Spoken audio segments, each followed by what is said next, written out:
Je m'appelle Nancy et j'ai 27 ans. J'ai un bon travail, mon propre logement et assez d'argent pour vivre confortablement. Mais pour en arriver là? C'est une histoire pleine de rebondissements que je n'aurais jamais imaginé. Tout a commencé quand j'avais 15 ans. C'est à ce moment-là que ma mère est morte. Mon père a essayé de tenir le coup, mais on voyait bien qu'il était en train de s'effondrer. Puis, à peine un an plus tard, il m'a lâché une bombe. Nancy, j'aimerais te présenter Sarah, a-t-il dit un soir, debout dans notre cuisine avec cette femme qui semblait à peine plus âgée que ma cousine de l'université. Nous allons nous marier. Sarah avait au moins 15 ans de moins que papa, et elle venait avec sa propre fille, Kayla, qui n'avait que 5 ans à l'époque. Dès le premier jour, Sarah m'a traité comme si j'étais une sorte d'invité indésirable. Elle passait devant moi dans le couloir sans dire un mot. Ou se mettait soudain à chuchoter à papa chaque fois que j'entrais dans une pièce. Mais Kayla? Au début, elle était différente. Cette petite boule d'énergie entrait dans ma chambre à toute heure. Nancy, on peut regarder Bob l'éponge, demandait-elle, grimpant déjà sur mon lit avec son pingouin en peluche sous le bras. J'adorais ces moments.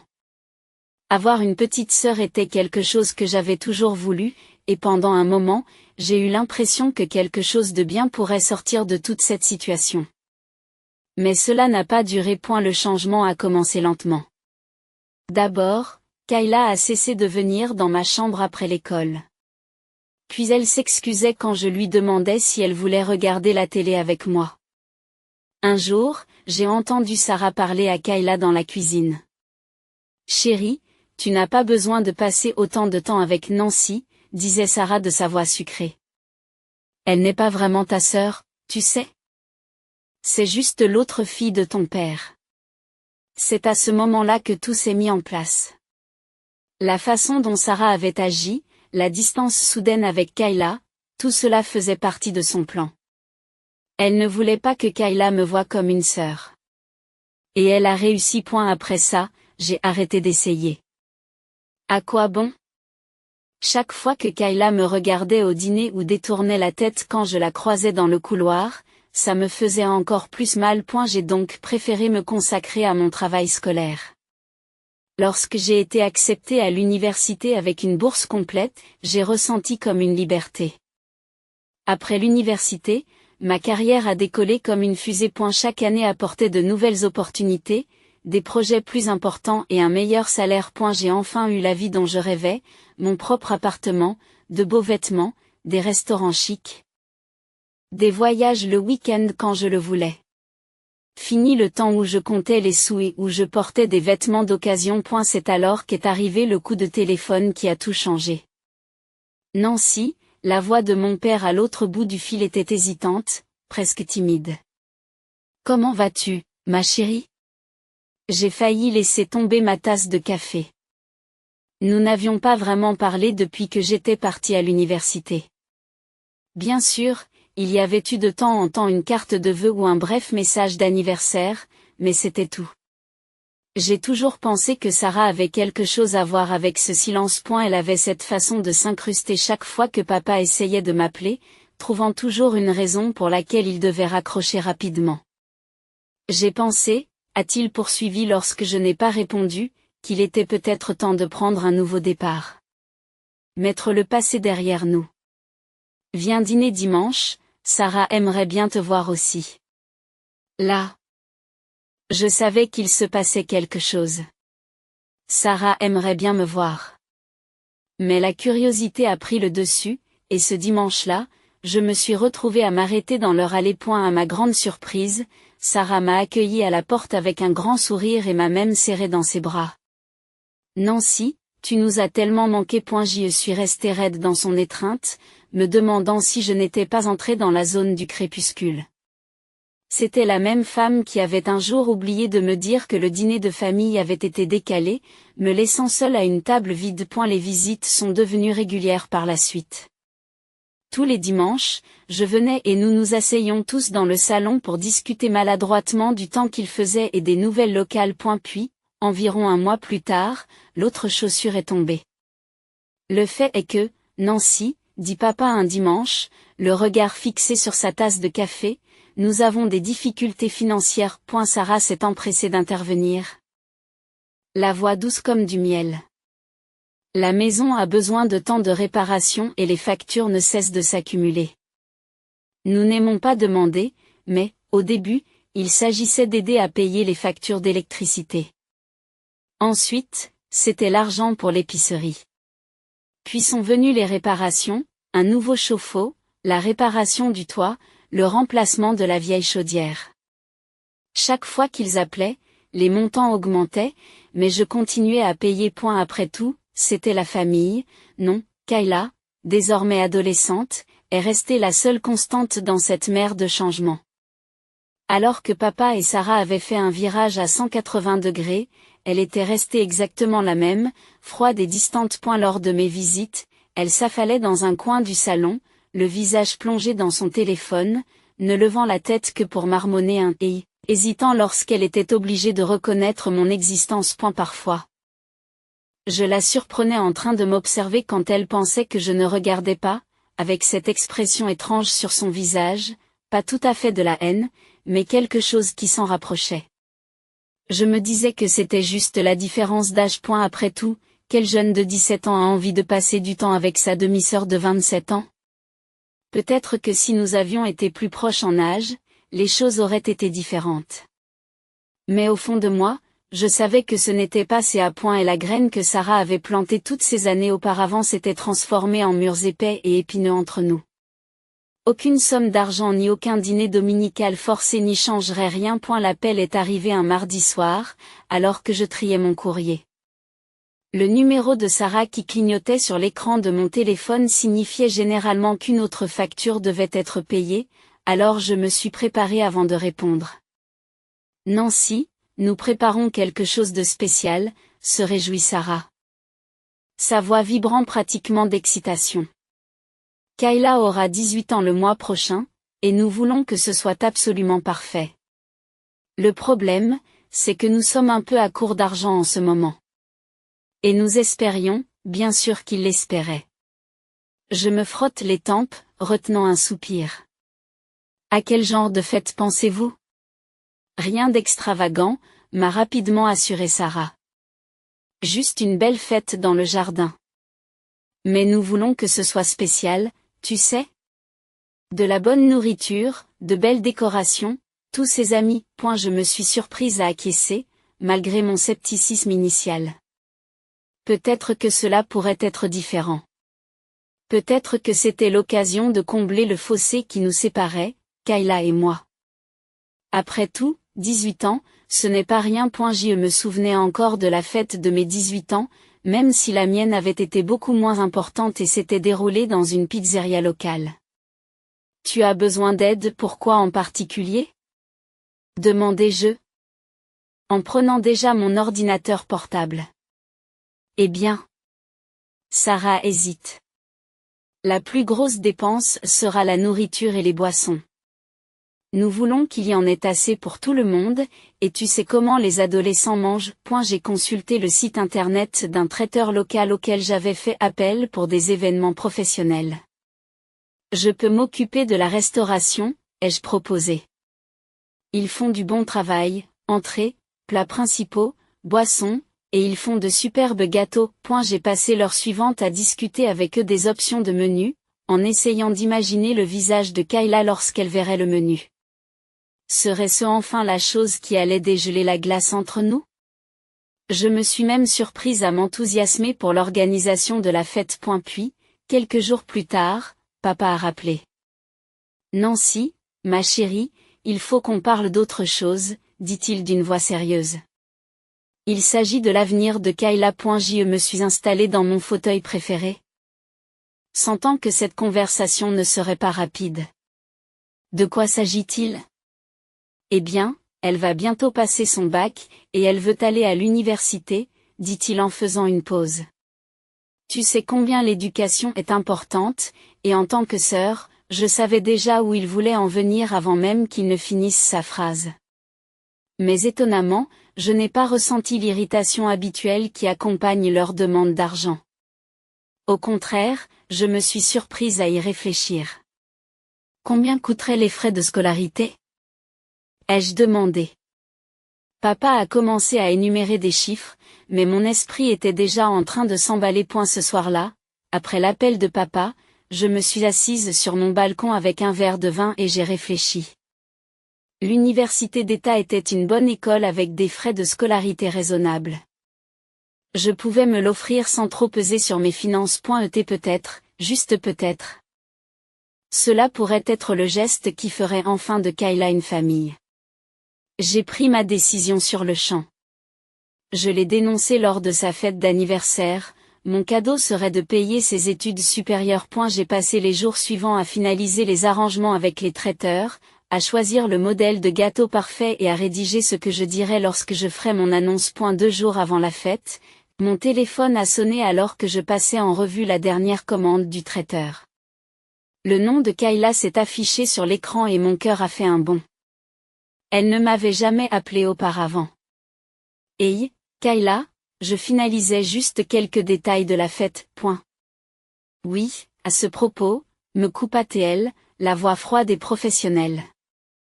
Je suis en train de revoir la liste des invités. Maman et papa ont invité beaucoup trop de monde. Alors je fais des coupes. Je t'enlève aussi de la liste. Ces mots m'ont fait l'effet d'une gifle. J'ai retiré le téléphone et je l'ai regardé pendant un moment, persuadé d'avoir mal entendu. Quoi? Kayla, je ne comprends pas, je suis ta sœur. Elle a ri, et le son était comme un craquement de glace. Non, tu ne le es pas. C'est un peu le but. Cette fête est réservée aux membres de la famille et aux amis proches. Tu n'es ni l'un ni l'autre. Je ne t'ai jamais aimé comme ça. Tu étais juste là. Une fille au hasard qui vivait dans notre maison. J'ai serré le bord du comptoir, mes jointures devenant blanches. La pièce semblait tourner légèrement. Au fait, dit-elle, et je pouvais entendre le sourire dans sa voix, si tu m'as déjà offert un cadeau ou quoi que ce soit d'autre, tu peux simplement me l'envoyer. Tu sais, par coursier ou quelque chose comme ça. La ligne s'est coupée avant que je puisse répondre. J'y suis restée assise pendant ce qui m'a semblé être des heures. Le regard perdu dans le vide, mon téléphone serré dans ma main tremblante. Puis j'ai fait quelque chose que je n'avais pas fait depuis des années, j'ai appelé mon père en larmes. Papa, ma voix s'est brisée, étais-tu au courant? Tu savais que Kayla ne m'invitait pas à sa fête? Oh, chérie, soupira Théil, comme si j'étais encore une enfant se plaignant d'un genou écorché. Ne le prends pas si personnellement. Tu sais comment sont les adolescents.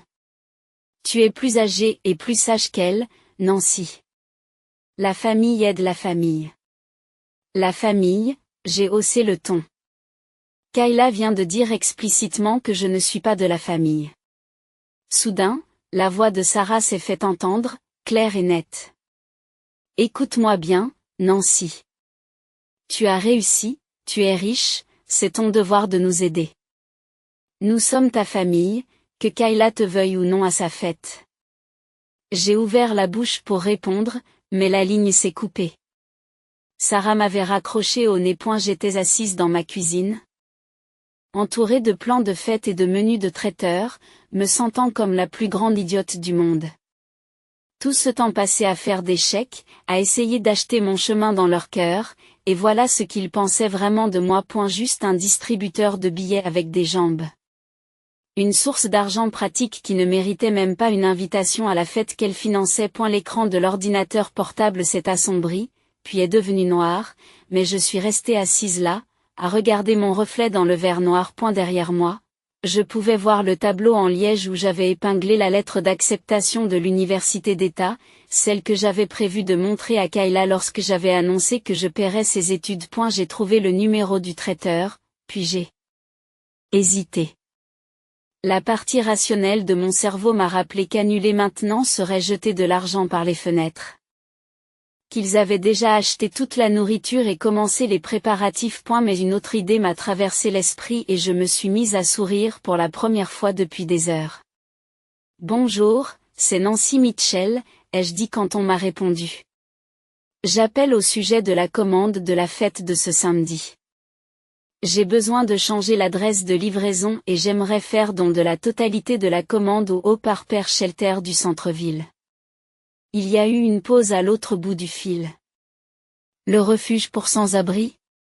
Oui, ai-je confirmé en consultant leur adresse sur mon téléphone. Livré tout comme prévu, mais à la nouvelle adresse. La commande complète, tous les apéritifs, les plats principaux, les desserts, et surtout le gâteau à 3 étages. Ne changez rien. Après avoir raccroché, je me suis sentie plus légère. Le nœud d'anxiété dans ma poitrine s'était desserré, remplacé par une certitude tranquille. Je ne me sentais même pas coupable, après tout. N'était-ce pas exactement ce que Kayla voulait? Aucun lien avec sa non-sœur lors de sa précieuse fête, j'ai mieux dormi cette nuit-là que je ne l'avais fait depuis des semaines. Le matin de l'anniversaire de Kayla s'est levé clair et lumineux. Je savourais ma 2e tasse de café quand mon téléphone a explosé avec la sonnerie de Sarah. Où est le traiteur? A-t-elle crié sans préambule. Ils étaient censés être là il y a 1 heure. Si c'est ça ton idée de la plaisanterie, oh, le traiteur, dis-je d'une voix légère et décontractée. Pas la peine d'attendre. Tout a été livré au refuge de Hope Harbor. Je suis sûr qu'ils en profitent en ce moment même.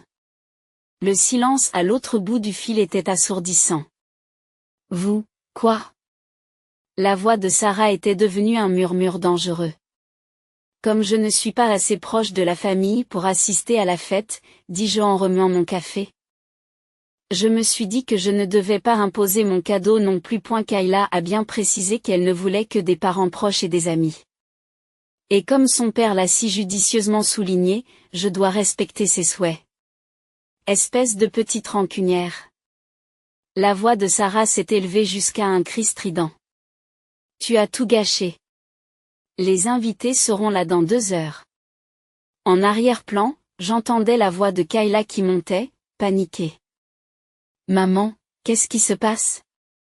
Où est la nourriture? Vous pouvez peut-être commander une pizza, ai-je suggéré joyeusement. C'est ce que feraient les personnes qui ne font pas partie de la famille. Non, les sanglots de Kayla s'amplifiaient en arrière-plan, ponctués de bruits de pas et de portes qui claquaient. L'image mentale de sa crise de colère m'a fait sourire davantage. Vous avez gâché son anniversaire, s'est écriée Sarah. Son jour spécial, point. Non, Sarah, ai-je dit calmement. Kayla l'a gâché elle-même en décidant de donner une leçon à sa vache à lait. Je l'ai juste aidée à en apprendre une à la place. J'ai raccroché pendant que Sarah bafouillait encore, j'ai réglé mon téléphone sur ne pas déranger et j'ai bu une autre gorgée de mon café. Il avait un meilleur goût que d'habitude. Plus doux. Quelque part à l'autre bout de la ville, 200 personnes au Hope Harbor Shelter étaient sur le point de déguster le repas le plus raffiné qu'elles aient eu depuis des années, avec un magnifique gâteau d'anniversaire à 3 étages. Ailleurs, ma chère demi-sœur apprenait que les actes ont des conséquences. Les rapports ont commencé à affluer quelques jours après la fête. Mon amie Lisa, dont la cousine allait à l'école avec Kayla, a été la première à appeler. Oh mon Dieu, Nancy, c'était un désastre total, dit-elle en essayant d'étouffer son rire. Tu ne vas pas croire ce qui s'est passé. Quand aucun traiteur ne s'est présenté. Sarah a couru au supermarché, paniquée. Elle a acheté un tas de sandwichs et a commencé à les assembler dans la cuisine. Mais elle n'en a pas eu assez, la moitié des invités n'ont même pas eu à manger. J'ai bu une gorgée de vin, imaginant les mains parfaitement manucurées de Sarah en train de préparer frénétiquement des sandwichs. Et le gâteau? Encore mieux, ricane Lisa. Elle a envoyé son père au Daniels dîner pour récupérer les desserts qu'il leur restait. Il est revenu avec une boîte de tartes. Les gens se tenaient debout dans le jardin avec des tartes en papier. Les gens se tenaient dans le jardin avec des assiettes en papier, un sandwich et un beignet rassis, pour comprendre ce que j'avais à dire. J'en souriais. Papa s'est fait frapper l'épaule avec batte. Voix dont la qualité forcée signifiait que j'essayais de faire très le visage de la mère quand elle était encore là. Quand sa sœur. Mais je comprends que tu l'aies fait. Et cela pardonne difficilement. Je n'ai pas besoin de parler de ce que je veux. Ce que il sort besoin, je comprends pourquoi fait et je puis, pardonner pour avoir dit appeler ça, on va payer pour là. Tu as promis. À rigoler sœur explicitement dit je suis famille silence d'elle parce que explosé. Qu'est-ce que tu as? Elle était émotive. Elle n'a pas fait ce que sa sœur lui a dit. Qu'elle m'a bien fait comprendre que j'allais me débarrasser de tout sur elle, quoi? La porte est fermée. Tu es tout ce que nous avons fait pour toi. Tout point et la famille nous aide, Nancy, c'est exactement ce que je veux dire, papa, d'une voix tranchante. Qu'est-ce que tu as fait, à part prendre de l'argent à Cristal et à moi? Non, plus de factures, plus de réparations et plus de frais d'inscription à l'université. Sarah et toi pouvez trouver comment payer les études de Kayla vous-même. Au revoir. Papa. Le cadre contenant l'annonce de l'inscription de Kayla à l'université est toujours sur mon bureau. Peu après tout ce que j'ai fait, j'ai appelé Rachel, puis l'oncle Mike, suivi de cousins à qui je n'avais pas parlé depuis des années. Que as-tu fait exactement, à part prendre mon argent et me traiter comme un étranger? Non, papa, j'en ai fini. Plus de chèques, plus de factures, plus de réparations, et certainement pas de frais d'inscription à l'université. Sarah et toi pouvez vous débrouiller seuls pour payer les études de Kayla. Au revoir, papa. Le cadre coûteux qui contenait l'annonce de mon projet de fonds d'études pour Kayla était toujours sur mon bureau. Je l'ai pris, l'ai regardé une dernière fois, puis l'ai jeté à la poubelle. Et la campagne a commencé environ 3 jours après ma conversation avec papa. J'ai d'abord reçu des appels de tante Rachel, puis d'oncle Mike, suivi par des cousins à qui je n'avais pas parlé depuis des années. Mon téléphone bourdonnait constamment de messages et de boîtes vocales, tous disant des variations de la même chose. Nancy, tu ne peux pas faire ça à ta sœur. La famille doit rester unie. Pense à l'avenir de Kayla. Apparemment, papa et Sarah n'ont pas chômé, diffusant leur version des faits à qui voulait bien l'entendre. Pauvre Kayla, privée d'éducation par sa cruelle demi-sœur, qui refusait de partager ses richesses. Ils n'ont pas parlé de me désinviter de la fête ou de déclarer que je n'étais pas de la famille. J'ai cessé de répondre aux appels de numéros que je ne reconnaissais pas. Lorsque des membres de ma famille m'appelaient, je raccrochais dès qu'ils parlaient de Kayla ou de l'université. Au bout de quelques jours, j'ai complètement éteint mon téléphone. Mais il n'en avait pas encore fini. Un matin, j'ai ouvert la porte de mon appartement et j'ai trouvé Sarah et Kayla debout. Sarah avait le doigt posé sur la sonnette, prête à appuyer dessus jusqu'à ce que je réponde. Je leur ai fermé la porte au nez. Elles sont revenues le lendemain. Et le suivant. Parfois ensemble, parfois séparément. J'ai commencé à utiliser l'entrée arrière de mon immeuble et j'ai demandé au portier de ne pas les laisser monter. Puis, environ une semaine après que tout se soit passé, un message de Kayla est apparu sur mon téléphone. Nancy, il faut qu'on parle. Je sais que j'ai réagi de manière excessive à la fête. C'était stupide de tout prendre au sérieux, la liste des invités n'était qu'une blague. On ne peut pas oublier ça et aller de l'avant? S'il te plaît, j'ai regardé le message pendant un long moment et j'ai laissé échapper un petit rire. Maintenant, c'était une blague? Maintenant qu'elle avait compris que ses actes avaient des conséquences, tout d'un coup, tout n'était qu'un stupide malentendu. Tu as raison, répondis-je, c'était une blague. Et j'ai trouvé ça hilarant. Surtout la partie où j'ai envoyé toute la nourriture au refuge pour sans-abri. N'était-ce pas drôle? J'ai vraiment apprécié ton sens de l'humour, alors j'ai décidé d'y ajouter le mien. Elle n'a pas répondu pendant plusieurs minutes. Lorsqu'elle l'a fait, son message ne comportait qu'un seul mot, s'il vous plaît. C'est alors que j'ai compris que papa et Sarah ne lui avaient rien dit. Ils n'avaient pas mentionné que j'avais payé le traiteur, ni que j'avais prévu de couvrir ses frais d'inscription à l'université. Je me suis rassis sur ma chaise, en pensant à la façon dont les choses auraient pu se dérouler si Kayla avait été au courant. Elle aurait probablement été douce comme du sucre, jouant parfaitement le rôle de la sœur aimante. Il y aurait eu des embrassades, des remerciements et des promesses de gratitude éternelle. Et la fête se serait déroulée à merveille. J'aurais fait ma grande annonce concernant l'université et tout aurait semblé merveilleux en apparence.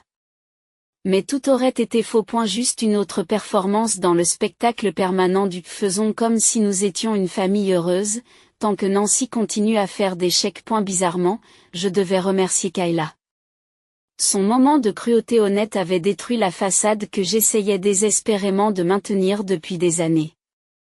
Elle m'avait montré exactement ce que j'étais pour eux, ni une famille, ni même un ami. Juste une source d'argent pratique. J'ai bloqué son numéro sans répondre à nouveau. Aujourd'hui, mon compte en banque est plus sain que jamais et mon niveau de stress est nettement plus bas. Fini les appels inattendus pour des appareils électroménagers en panne ou des factures en retard. Fini les manipulations culpabilisantes sur les obligations familiales. Plus de faux-semblants. 6 mois après le fiasco de la fête, j'ai appris le dernier drame qui se déroulait dans mon ancienne maison par Lisa, qui restait en contact avec les voisins. Il s'est avéré que Kayla avait demandé à nos parents d'utiliser leurs économies pour ses études. Elle était persuadée qu'ils avaient de l'argent de côté. Après tout, cela faisait des années qu'ils parlaient de ces projets d'études. C'est alors qu'ils ont dû avouer la vérité. Ils avaient dépensé l'argent pour leur nouveau SUV de luxe il y a 6 mois. Leur justification, ils comptaient sur moi pour payer les études de Kayla. Alors ils se sont dit qu'ils pouvaient utiliser leurs économies pour eux-mêmes. Les conséquences ont été exactement ce à quoi on pouvait s'attendre de la part d'une personne qui a été élevée dans l'idée que le monde tournait autour d'elle. Selon les voisins, la réaction de Kayla pouvait être entendue depuis 3 maisons plus bas. Tout d'abord, elle leur a demandé de contracter des prêts pour couvrir ses frais de scolarité. Lorsqu'ils ont admis que leur crédit n'était pas assez bon, elle a insisté pour qu'ils vendent la voiture. Sarah, bien sûr, a refusé, affirmant qu'elle avait besoin de ce véhicule de luxe pour son activité d'agent immobilier. Aujourd'hui, Kayla organise ce qu'elle appelle une manifestation, refusant de trouver un emploi ou de déménager tant qu'ils n'auront pas trouvé le moyen de payer ses études. Elle passe ses journées terrée dans sa chambre, n'émergeant que pour déclencher une nouvelle dispute. Sur la façon dont ils ont ruiné son avenir. Les voisins disent que les disputes ne semblent jamais s'arrêter, Kayla évoquant la voiture à chaque occasion, et ses parents devenant de plus en plus désespérés pour justifier leur choix. L'ironie de la situation ne m'échappe pas. Après des années pendant lesquelles Sarah et papa m'ont sollicité pour des dépenses d'urgence et des réparations ménagères, il s'avère qu'ils économisaient depuis le début pour un achat de luxe. Et maintenant, Sarah se plaint à qui veut l'entendre de l'ingratitude de Kayla, apparemment inconsciente du parallèle avec la façon dont ils m'ont traité pendant toutes ces années. Ceux qui connaissent mieux la situation que moi estiment qu'il reste encore 1 mois avant que mes parents ne cèdent et ne vendent la voiture. Kayla a appris la manipulation auprès des meilleurs. Après tout. Elle a vu sa mère m'épuiser pendant des années en me culpabilisant et en me manipulant émotionnellement. Maintenant, elle applique simplement ces mêmes tactiques à ses parents. Je ne doute pas qu'elle finira par réussir. La voiture sera vendue, elle recevra l'argent des frais de scolarité et le cycle de manipulation se poursuivra. Pourquoi travailler pour quelque chose quand on peut faire pression sur les autres pour qu'ils nous le donnent? Mais ce n'est plus mon problème. Laissons-les s'occuper du monstre qu'ils ont créé. Ma propre vie a trouvé un rythme paisible sans eux. Mon compte d'épargne augmente régulièrement, maintenant qu'il n'est plus vidé par leurs demandes constantes. J'ai commencé à suivre les cours d'art que j'avais toujours voulu essayer et je prépare mes premières vraies vacances depuis des années. Je ne mets plus de côté mes propres rêves pour financer les leurs.